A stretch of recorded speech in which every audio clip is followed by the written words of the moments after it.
This is me, MAB guy, just your average engineer. I got a car, V10 engine, and not a lot else. There is this car. I built it, and idiots, they said it couldn't be done. Oh yeah, about this car, it moves, because it travels all over the workshop. You see, this guy hosts this YouTube show, and this other guy shoots it. Okay, so it's not that average. And between you and me, something amazing happened, and now I can shut up the internet. It's really cool, but totally not a secret. And you know what? Cars have never been the same.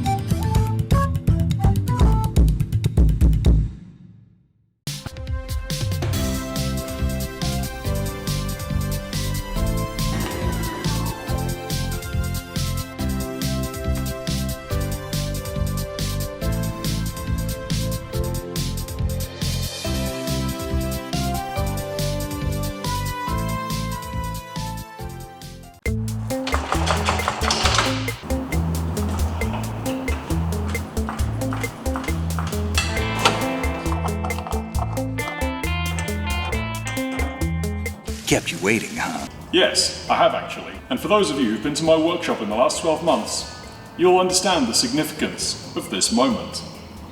Anyway, last episode, better make it a good one. So let's get the boring stuff out of the way first. Here's what's gone on in the background. My water-to-air intercoolers are now fully plumbed up. Gone through these strange little radiators at the front, down to this weird little reservoir thing. And there's two of them. And these are all working off a voltage-sensitive relay, which means that they come on when the engine's on, and they turn off a little bit after the engine stops. Now I do probably need to change these pumps out, because they are a little bit higher flow than I'd like in this project, and they do tend to fight each other because of the rate at which it can be drained out of the reservoir. But that's something that's not going to stop me getting the finished title in this episode. Another thing I've done is finish my handbrake module. And seeing as I was never really going to use that start-stop button that came from factory, I've turned it into a handbrake. Shut up, battery charger. I've turned it into a handbrake. That's the handbrake engaged. That's the handbrake disengaged. And it works. I've also finished off the center console and added this nice little single-DIN Android head unit. It's the same one as I had in my lovely little Sierra, and it's actually quite good. And the last thing on the interior is finishing the dash surround. And I think it looks a little bit good. It would be nice if these clocks were about 5% smaller, because I'm kind of cutting off half of that one. But this is something I can trim at a later date. Ignore the zip ties. It's structural. And lastly, door cards. 2 of them. Because having bare metal smashing against my legs is not in my interests. So yes. Now there are a couple of things that we are not going to talk about. None of you. Nobody is going to mention any of this in the comments. But my panel gaps absolutely bloody suck. But this isn't a rego fail, and neither is crap paint on your bonnet. Where is the bloody reflection? There you go. And you. And I'm not going to bother sorting it out, because I think it adds character, and I can't be bothered. And I've got to put the wipers on, but nobody's going to really care about that. And that's right, Haltech fans. You didn't see an IC7 display in there, because it doesn't work with these ECUs. So now I can completely unironically piss off the Haltech guys and say no, Haltech will not work with a Volkswagen ECU. And speaking of ECUs, the last thing left on this project is all ECU related. That's where you come in, Charlie. But anyway, for now, very careful tentative road testing time. Because none of this driveline is tested under any load. It's basically been pootling around the roads, not really doing any speeds. So it's time for some very gentle road testing. So I'm at Sydney Dragway for some extremely gentle road testing. Yes. It looks tough. Yeah, that's a polite way of saying the paint's shit. No, the paint's not shit. The B-reel. This is what a scared 6'3" man looks like. Yeah, I know, right? Fill that out first. Now, after you've signed your name on various pieces of paper, you take your car for its first inspection. The scrutineering.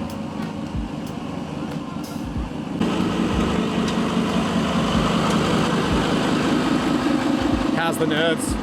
Oh, I don't know, I'm more concerned about my broken key for now. Yeah, show us the key. What happened there?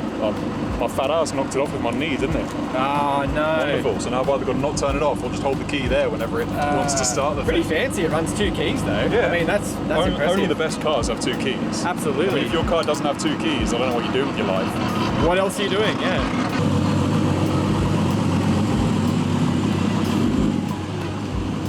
Now when I first saw this, I was pretty disappointed about how heavy the car was. Then I noticed there were 2 fat bastards standing on the scale as well. So 1 car minus 2 fat bastards equals about 2,040 kilograms.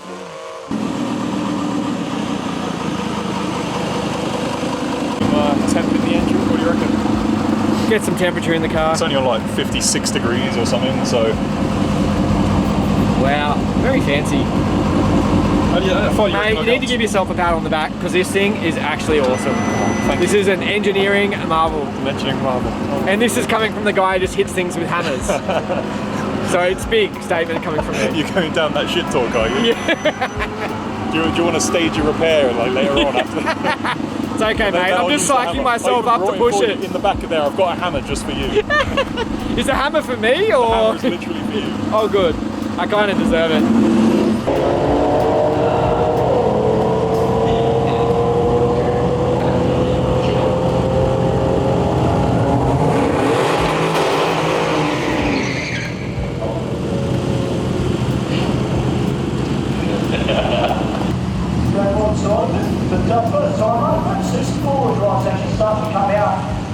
And have a little bit of climb outside of our 4x4 lines too. So that's very encouraging for us, and it's great for the spectators to be able to see that as well. With the Nissan lining up just pretty much a fair way out of the race line. Yes. Experience tells me it's going to turn right. Yeah.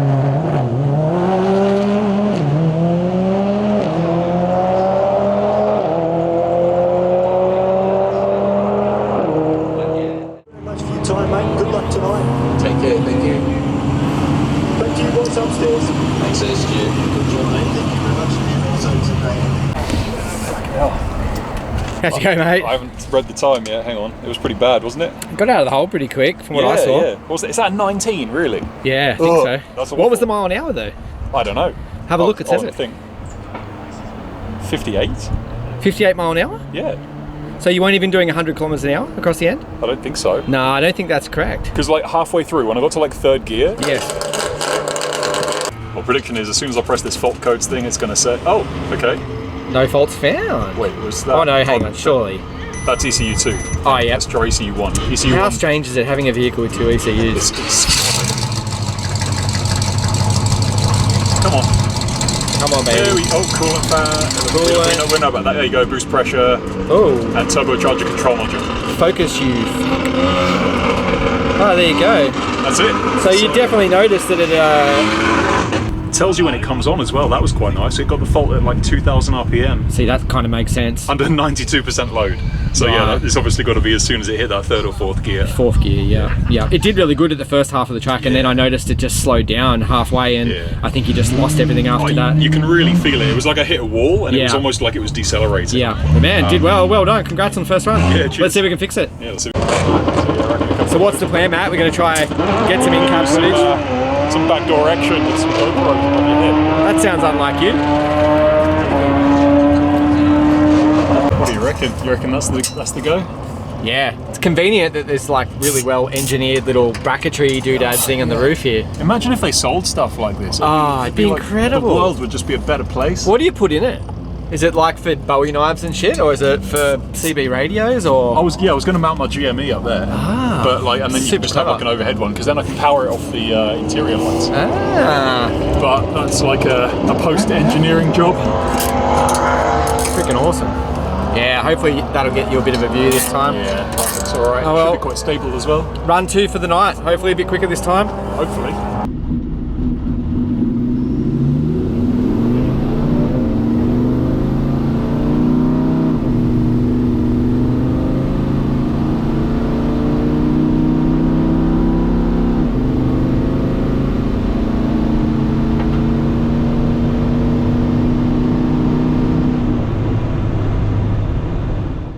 So for the story, Matt, what's happening? Oh yeah, we Just really quickly. we pulled a code.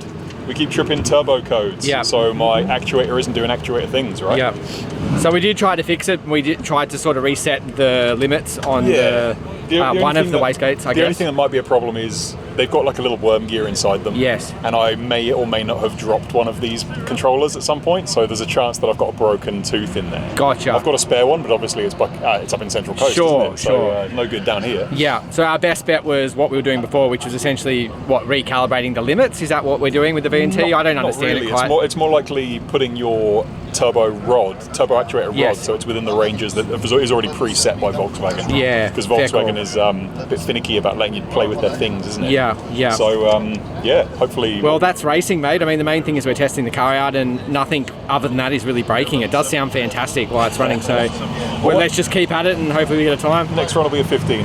For Let's sure, let's put that as a little target. Okay, mate, let's see if we can fix it.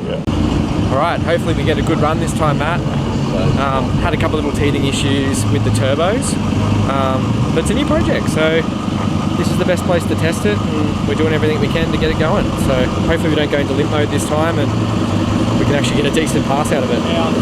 Oh, like, can't expect it to be perfect. That's it. Well, you can, but Yeah, it is when you're a perfectionist, isn't it? That's when you're like, fucking hell, I built this shit car. It doesn't you run know properly. what? It sounds awesome though. That's all that matters. I'm never right? getting sick of the sound of it. Alrighty, mate, good luck. I've never actually heard it being driven. I've literally never heard it this thing. sounds great. Yeah? Well, before we go, I'll give it a rip through the car park Yeah, for go you. for it.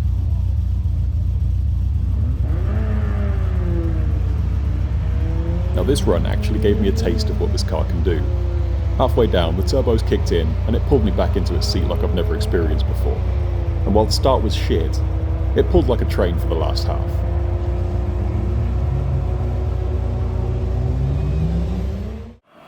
Well, that was fun, wasn't it? Fun for me. It was probably quite boring watching this on a screen, but I don't care. I enjoyed myself. It's now midnight, and I'm a bit exhausted and back at the shop. But special thanks to Isaac for being an absolute fucking hero and recording my escapade for me, because without him, I wouldn't have been able to do it. So,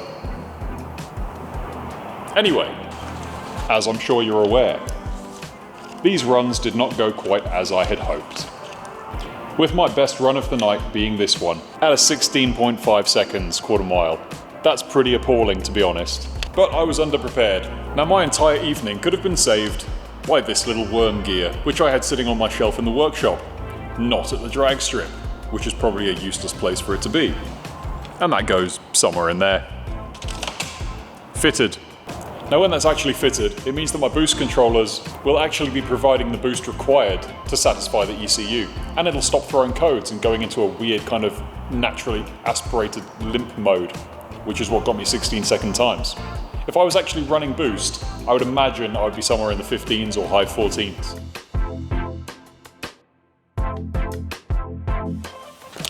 Now I'm going to hope that this is the reason for all my turbo tomfoolery at the drag strip. There's a little bit of play in there, and I suspect this worm gear to be stripped. I hope that's the case rather than this kind of quarter gear, because that one's hard to replace, but this one's quite easy. Bugger. Moment of truth time. And it's not really what I was hoping to see. There just seems to be a lot of up and down play in the gear, so I'll replace it anyway to just take out that slack. But there doesn't seem to be any damage. Yeah, I don't see anything wrong with that. Now there is quite a bit less slop now, but I kind of feel like this wasn't the problem. I don't think 1 or 2 degrees of inaccuracy in this is going to cause the issues I've been having. So this could be a recurring thing.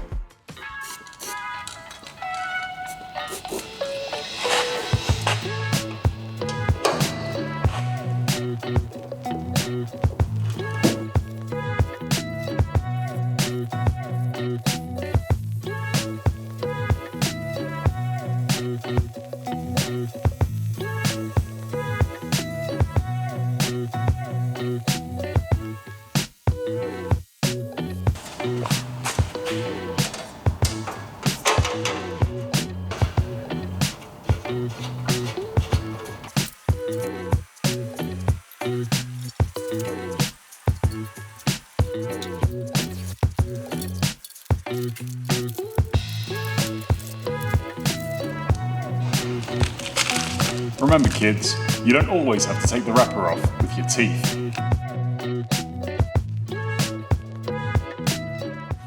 Now, one of the last things to be done to this car resides in here.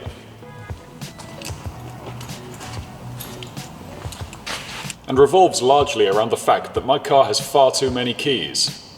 I have this piece, this slightly smaller piece, this other slightly smaller piece that's exactly the same, and this weird Nissan key. The reason I have so many of this type of key is because as of today, I have snapped off 2 keys with my knee, with the key being in this position. I've also got the standard Nissan key, and I've decided I'm going to make this fuck off, move this to the other side of the steering wheel, so my stupid knees can't break it anymore, and I need to find a way to do all this marvellously and seamlessly. This involves a bracket. There it is.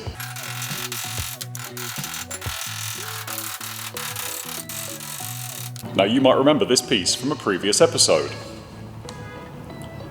This is my steering wheel lock that is part of the Kessie module. The car will not start without this, so I need to have it hidden somewhere in the car. But whenever I turn the key, this little bit moves in and out. But seeing as there's no steering lock on the Touareg side, this is basically flapping in the wind doing nothing. May as well utilize it. I've already tapped this out to M5, for whatever reason, coming soon, but it's going to go a little something like this. This is legitimately my first time putting this together, so I just have to pray that it actually works.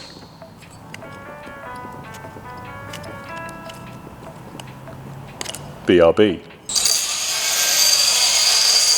Forgot to deslag the inside of that hole, so the tolerances were out a bit.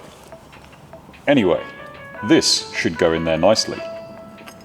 God damn you, rubber seal. And be held in by this. This is a momentary switch. And this bracket, assuming that my bending skills are up to scratch, should fit on there rather tightly and be held in by these 2 bolts. Well, desired effect achieved. These bolts aren't even tightened up yet, they're like halfway in by a few threads. And that bracket is not going anywhere. Now here's the plan.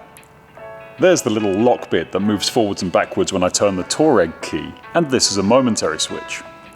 So what I can do is hotwire the Nissan side of things so that it's on this momentary switch, which means that whenever I turn the Touareg key, it'll push this button and turn on the wiring side of the Nissan, thus eliminating one of the keys. But I'll also lose a steering lock, but I don't care, I've never used a steering lock in my life. Now before I do anything else, I'm just going to connect this up and turn the key to just make sure that I've got enough range of movement there. And it would appear that we are good. Let me just check one more time. Yep. Right, so it's been a few minutes. I've machined a little peg thing so that it'll press the button when the thing moves. And hopefully this is a normally open momentary switch, which it appears to be. So now hopefully it's within range to do its thing when I turn the key, and hopefully it'll close that circuit. So now if I measure it, it should be beeping. There we go, contact made. I could probably do with it being a little bit closer because it seems a bit off, but I think I can put a shim underneath this switch to bring it forward 1 millimeter or so. Now just for a bit of clarity, I'll give you some reasoning behind why I'm doing this. This is where the Volkswagen key goes, and this is where the Nissan key goes. All this does is the Nissan wiring. So you might be thinking to yourselves, oh, he's showing us how to hotwire his car. Great, but at the end of the day, the entire starting circuit of the car is still protected by the Kessie system, and all anyone hotwiring my car by pressing that button I've just made is going to be able to enjoy the fan and maybe the radio. So now for the slightly annoying part. I've got to somehow take this off. From factory I think it's got shear bolts, which are bloody annoying. But being a 30-year-old car, chances are someone's lost the key somewhere down the line, so I'm going to see if they've made my life easy for me. Well, that's annoying.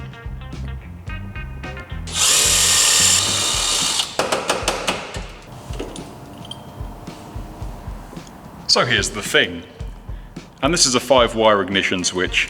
What I'm guessing, seeing as it's from the 1940s, 3 of these I'm just going to be able to connect these together, and 2 of them you'd be able to touch together to activate the starter solenoid. So I can ignore those 2, I don't know if it's those 2, twizzle the 3 that need to be connected together, and hopefully that'll be enough. And seeing as I've got the key, it's going to be easy to sort this out, because all I've got to do is test the continuity as I turn the key to various points along its travel. That's it. Now let's see if I can show this on camera. This is the key in the off position, and there should be no continuity anywhere, which there is not. If I move to the first position, this should be accessories, and that should bridge these 2 pins here. So nothing else. But then when I bridge this pin and this one, god damn it, we have continuity. But continuity nowhere else. Now if I click it one more, I should have continuity between the same ones plus the additional middle pin, which is this one, same as before, and this one. So that means if I want to have this car in the ready position, I just connect these 3 pins together. And the last one, you notice it springs back. That's the starter position. I don't need that. But if I need 3 hands for this. But if I wedge my thingies in there, now if I can do some funky finger tricks and hold this in the right position, and then turn the key, I should get the beeps when it's in the start position. There you go. And all I've got to do now is transfer this from here into the wiring there and connect the ones that I need to together. Easy! Now aside from all the horrendous mess, we are done. Ignition switch is no more. I've made a wiring loom and passed it under there until it gets down to here, where that weird little button is. And if I press that button, all the fans come on. So if we test this with my 2-piece key, as soon as I put this key in the hole, it should turn on those fans which are part of the Nissan circuit. Fans come on, good.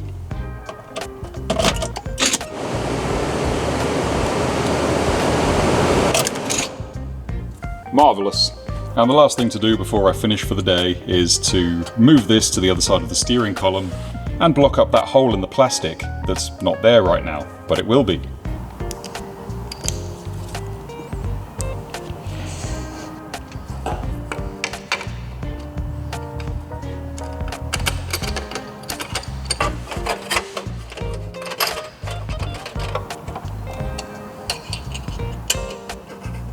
And there we have it.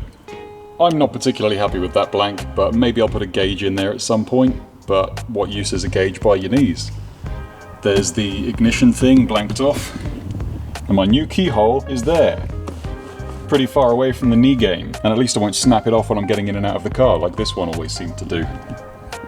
Anyway, there's my work for the day, and I'll just do a demo and show how that's working. Need to get this close so that the immobilizer chip does its thing. So, key in. There we go.